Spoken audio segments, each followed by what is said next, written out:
Welcome back to Season 6 of the Group Practice Accelerator podcast, brought to you by Polaris Healthcare Partners, where we leverage decades of healthcare and business experience to drive growth in successful group practices just like yours.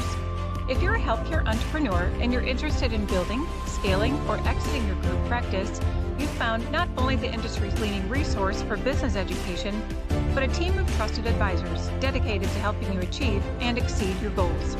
In short, the team at Polaris creates clarity, confidence, and results. I'm your host, Jamie Falash, and the Group Practice Accelerator podcast is on the air.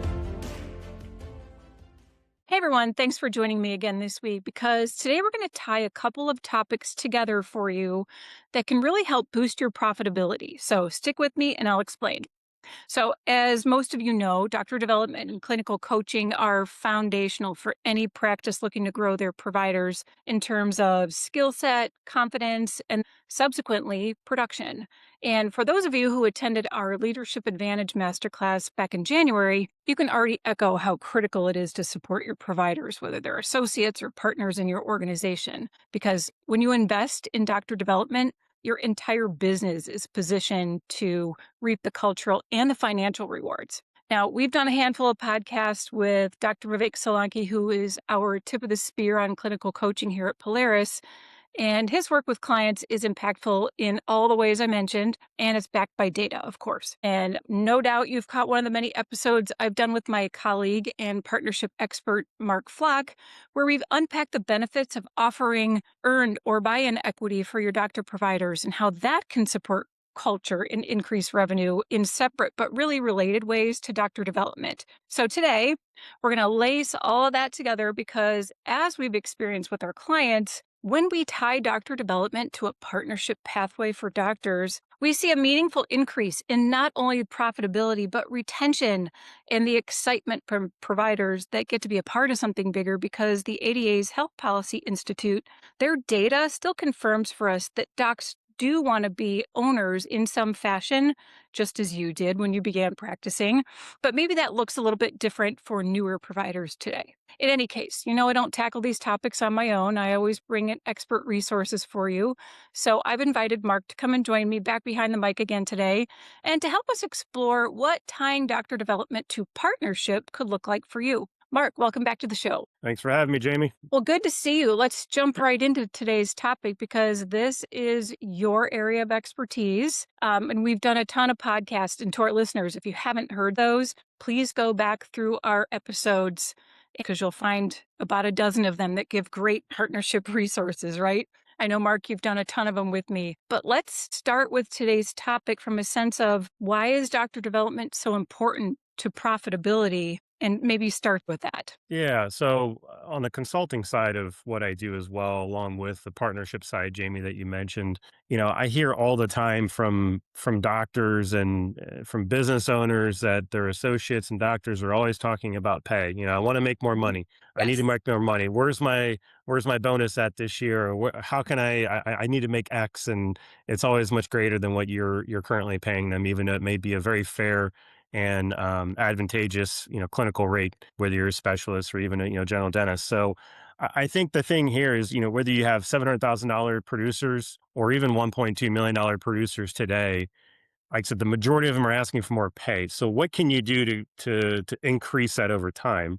Mm-hmm. And that's really going back to a lot like what you just mentioned earlier with Vivek. It's clinical development. And yes, people say, well, I'm worried about developing these people and I'm worried about them leaving me. Well, that's where having something like a partnership thing, which we can talk about later on the tail end of that, can help to retain them, because there's a vested interest to help grow these individuals from $700,000 producers to million two producers over time.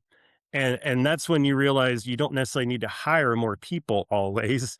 Yeah. You just can develop who you have. And if you develop who you have and increase their clinical production for a year by $400,000 or $500,000, they're gonna make $150K more, roughly speaking, on an annual basis. They're less likely to be banging down your door for more pay when you're the one that's helped develop them over time. And it could be in many different ways, you can dig into it, but that's just kind of at a high level that I see. Jamie, I'll kind of leave that back up to you if there's any other questions, but that's That's usually the inflection point most doctors growing see, get, and understand is taking those doctors and doubling what they're producing. And some people say, well, I don't have the process, I don't have the procedures. All those things can be fixed and made more efficient to get there more times than not. Yeah, and that's part of what Vivek does with our groups, right? He Mhm. goes in there, he sits back, he analyzes first, right? Yep. And then it's shoulder to shoulder, it's drills, it's expanding their procedure mix so that you can elevate profitability and therefore your increase. Because the last thing you want is to have that increase that people are coming to you for every year come out of your pocket without some way to offset it. And we don't want to just offset it, of course. We want to make this profitable for everybody. So, can that development, and we know the answer to this, but let's talk a little bit more about how that development can cure those wage increase asks Yeah. consistently made by your doctors, because you know they're going to ask every year. Yeah, that's a loaded question because there's probably a thousand things that we could talk about depending Sure. on your situation. For those that are listening, if you as an owner are not training and developing your doctors, whether you have one or two or you have 20, 30, whatever that is, not developing them on a regular basis, do you have someone who is? Whether it's maybe a chief clinical director or someone you bring in outside, or it's maybe you, quite frankly, if you're stepping back from the chair slowly over time. And like I mentioned earlier, if you have, say, a good example would be six doctors that are producing 700,000. Back to that example I mentioned earlier, six doctors producing $700,000 a year. That's $4.2 million a year. And if you're able to take them to $1.2 million, so from 700 to 1.2 over 2 years, not 1 year, it's a drastic jump. Don't get me wrong. Yeah, Maybe over 2 or 3 years, let's just say. You're going from what 4.2 to about 7.2. I think doing some head math here, 7.2 without adding any headcount. You now have doctors. If you're paying them roughly, say 32%, that's probably about 220, $225,000 a year in income, and now they're making 380, 385. exactly. And that's $160,000 change in their income. And you didn't have to hire anyone else. And all of your overhead that's fixed, like your certain like utilities, your rent, all your fixed costs remain the same, but you haven't added any additional headcount to get there. Now, yes, you might need to hire like an assistant or maybe another hygienist if you're a general dentist to kind of get there. Yeah, Front desk is probably booming, busting at the seams because now you're seeing $3 million more worth of like it patients that on an way. annual basis. But that's a good problem to have, Yeah, and all your doctors should rightfully so be happy because they're making well over, I mean, 60% of what they were making 2 years ago, and you didn't pay them anything different. Not to say you should constantly change or increase their pay. I'm not a component of that. I'm just a component of developing them. But it's a two-way street. I just want to be clear. It's a two-way street, with your mentorship, you working on, like scheduling, and blocking out the days for appointments, pre-appointment planning. I hate to use the word case acceptance, but developing their approach maybe with their patient discussions and how they're treatment planning and the follow-up on those cases that are not, your patients that are not signing up. What yeah, procedures do you have in place? There's a ton of different efficiency things from the front desk to the middle individuals to the doctor at the end of the day. And one of those things that go wrong, you're not able to get that 1.2 7 because there's always a bottleneck. So, and then how quickly can you get patients in? That's an important thing too. I hear a lot of times, well, I'm booked 2 months out. Okay, well, if you have an emergency case or you have a new patient and they can't see you for 2 months for whatever reasons, or heck, even a month, they're like most likely going to go somewhere else and call in and cancel potentially. You got to be able to get them in, quickly. And then what is the doctor's schedules look like? That's another thing to kind of look at from a business perspective. And then I'm going to go to the doctor, at the end of the day, because in order to go from 700,000 to 1,200,000, they need to have some ownership 100% to that process. yeah. If they're not committed to growing, becoming a master of their craft and maybe adding on additional procedures or open to taking on these particular cases that kind of help out, potentially staying late every once in a while, not every day or every week type of thing, but you may have emergency cases, especially if you're on the surgical side of things that you need to take care of. Stay a little late and knock those out. At the same time, too, what are they doing to build their own brand? Because the practice itself or the business can only provide so many patients with the money that's coming in on, the profit and the money left over, sometimes the rest of it may need to be word of mouth, so great experiences with your patients, referring other people and peers that they know, having a brand in your community, being the best. If you're a prosthodontist, being the best prosthodontist. And I'm in Columbus, Ohio, so Columbus, Ohio, for that matter, or wherever you're at. So what are they doing to build their own brand so they can supplement what you're able to provide them?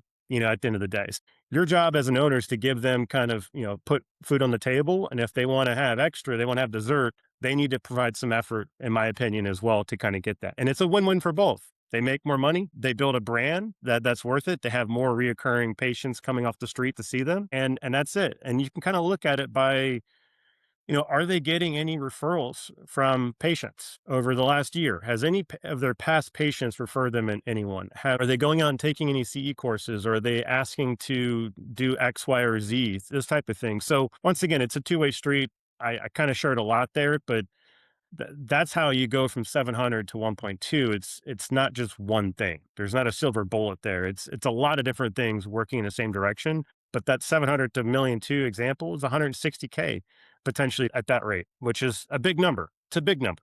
So most doctors make in a year as an associate. So and that's the difference. Absolutely. And great points made there. I want to rewind on something for our listeners, though, and because I want to be crystal clear on this. Doctor development and clinical coaching is not a weekend course. Mhm. Full stop.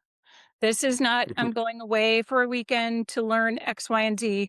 Doctor development and clinical coaching is a mentorship program. It is partner to partner within your organization. It is working shoulder to shoulder with a colleague who you learn from, who you emulate, who you work on things like procedure capacity, procedure mix. And I'm going to go back and argue that case acceptance part because I think that no, I don't think. I understand that that confidence that you get from working with someone who's mentoring you in the right ways and helping you with drills and working with patients, that really has an impact on your case acceptance and therefore profitability, and helps you get from that 750 to 1.2 and who knows beyond that. Maybe it's 1.5 over those couple of years, but I really think that a clear delineation needs to be made between doctor development and going away for a course that develops you, right? Those are Two, two two, very different things, right? Yeah. Two completely different things, Jamie. Yeah. Absolutely. And one thing you mentioned on the case acceptance, and it kind of hit home for me, and I see this all the time, is being able to articulate and educate the patient so they understand in their terms, not maybe your clinical terms of what to expect, between Right. the options, and then having the confidence, both of those things paired together. I would almost always say your case acceptance rates are probably going up, but lacking in either area can keep it flat or have issues. It's a combination of those two. And I'm not a clinician, but I think if you talk to most clinicians that are very successful, and that they do well in both areas, not one or the other. Yeah. Agree. And that's something that Vivek does beautifully. He works with doctors to help them talk to patients. This is it's a hands-on learning program, but he's there with you shoulder to shoulder as you work through skills, as you work with patients. It's meant to be collaborative and it's meant to really bond your culture in a way. So yes, very different. So thank you for adding to that. But let's shift now because now you have this great doctor who's been developed. Let's talk about what they might see for their future now that they have all these tools in their toolkit.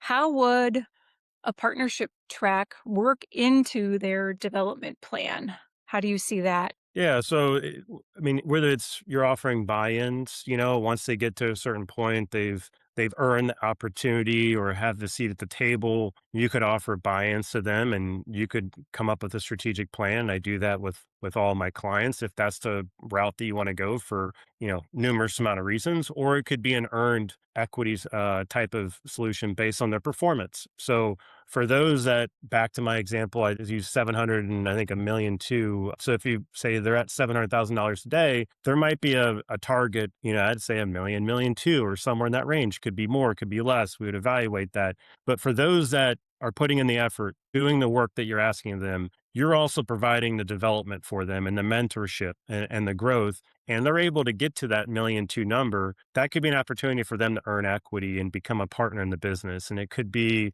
a lump sum award. It could be continuous awards over time as they continue to perform and go from 1.2 to 1.6, even, over the next 5 to 6 years.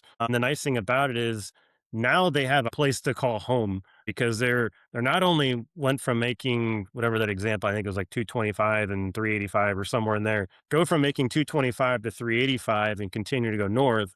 They're also adding equity to it. Where are they going to go elsewhere where they have their partner, their owner, I should say, has taken them clinically from 700,000 to almost double that and put in the time and effort to do so. Additionally, they're making almost double than when they first started working for you. And that's because of the time you put into them and the effort they've also created.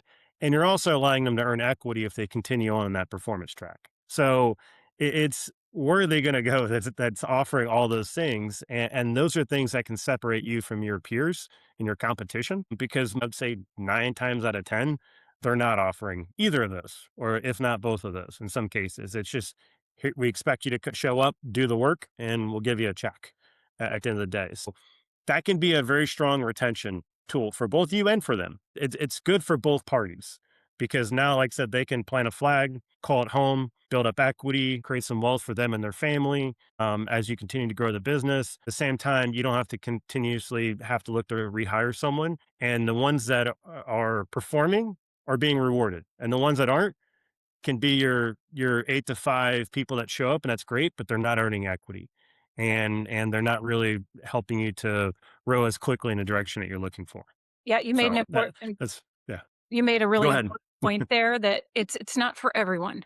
And Mhm. having some skin in the game really motivates people. Like I said at the beginning of the podcast, creating that opportunity for ownership, even if it's small, creates excitement for something bigger than themselves. They're not just, clocking in at 8 and heading home at 5. When they have some ownership, they're more incentivized, literally, to create better profitability for the practice and for their patients. At the end of the day, that's what it's about, right?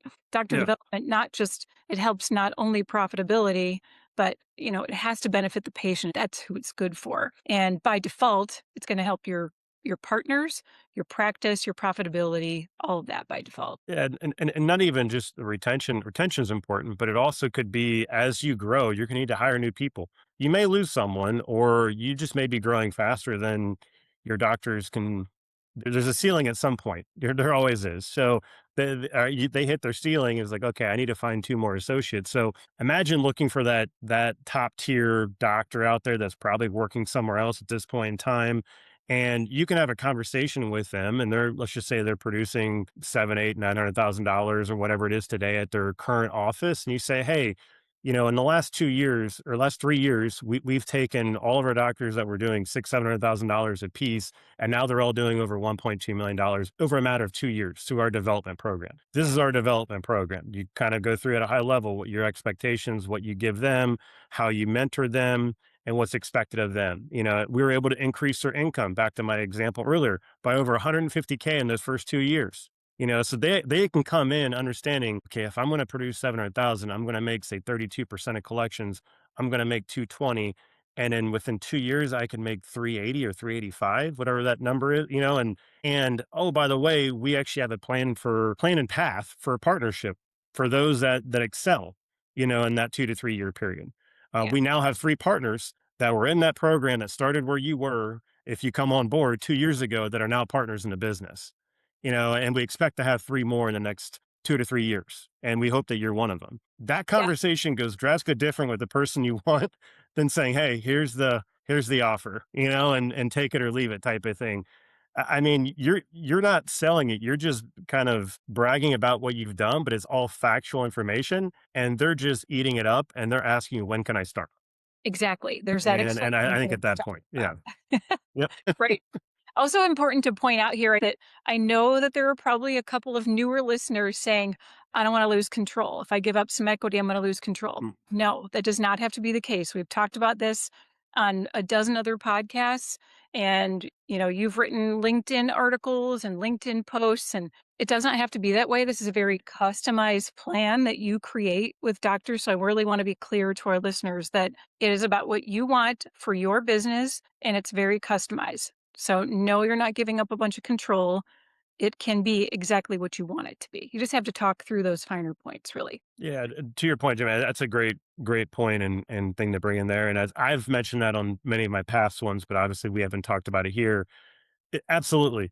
And that's why I go through it. And you want to hire someone if you're going through this process that understands all aspects of equity and partnerships because and you need to look at your interests and what your expectations are so you don't create something blindly that's going to cause an issue for you in 3 to 5 years that you weren't expecting. So Yeah. absolutely. You tell me what you want. I can go through and pull the levers and work with an attorney and create all that information and Mhm. say, yes, this is going to work, but it's maybe at a disadvantage to do this. How about this instead? Oh, that sounds better. Okay, perfect. So that's the part like very front end before you roll anything out.